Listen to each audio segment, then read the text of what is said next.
कैसे हैं? बड़ा हाला सुनाई दे रहा है, लड़कन सब कमेंट भी कर रहा है। क्या देवर जी, तुम भी ना खाली मजाक करते रहते हो। तुमको हम पे विश्वास नहीं है? नहीं है तो लो सुनो। विश्वास तो है,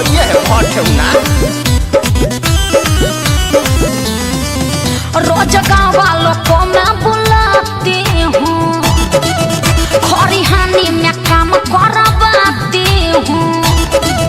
रोज गाँव वालों को मैं बुलाती हूँ, खरिहानी में काम करवाती हूँ।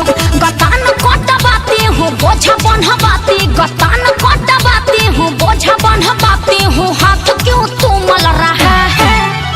अरे और सुनिएगा, दिमाग फेल हो जाएगा। अरे बताइए ना भौजी, और क्या चल रहा है? चैत में दौरे चल रहा है, थ्रेसर से भूसा निकल रहा है। चैत में दौरे चल रहा है, थ्रेसर से भूसा निकल रहा है।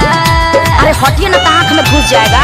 ओहो, लगा था कि तारा खेत में बड़ा अनाज उग जाता है। हाँ वो तो हुआ है, समय से खाद उद डलवाए थे, समय पर रोपवाई थी, हल चलवाई थी, तब न हुआ। जानते हैं 20,000 तक पटौनी में लग गया। अच्छा, और कब? बाबू साहेब के कटर से होता है मेरा काम जी। घंटों पर मैं देती हूँ पैसा, वो करते हैं नया राम जी। बाबू साहेब के कटर से होता है मेरा काम जी। घंटों पर मैं देती हूँ पैसा, वो करते हैं नया राम जी। 12 बीघा है खेत मेरा, 12 बीघा है खेत मेरा, मेहनत से देह गल रहा है। चुपचाप भूसा ताड़िए, ज्यादा मत बोलिए। अरे तो और क्या चल रहा है, जल्दी बताइए ना। हाँ तो सुनिए, चैत में दौरे चल रहा है, थ्रेसर से भूसा निकल रहा है। चैत में दौरे चल रहा है, थ्रेसर से भूसा निकल रहा है।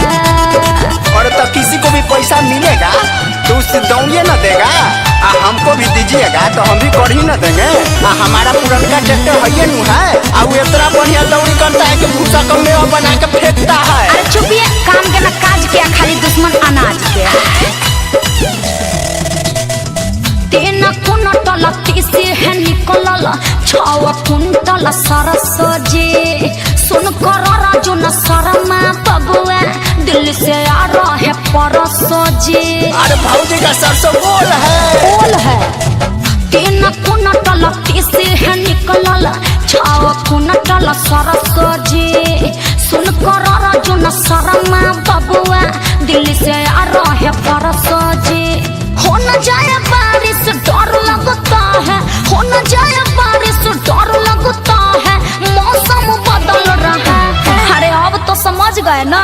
अरे सब ऊपर से निकल जा रहा है भौजी। चैत में दौरे चल रहा है, थ्रेसर से भूसा निकल रहा है। चैत में दौरे चल रहा है, थ्रेसर से भूसा निकल रहा है।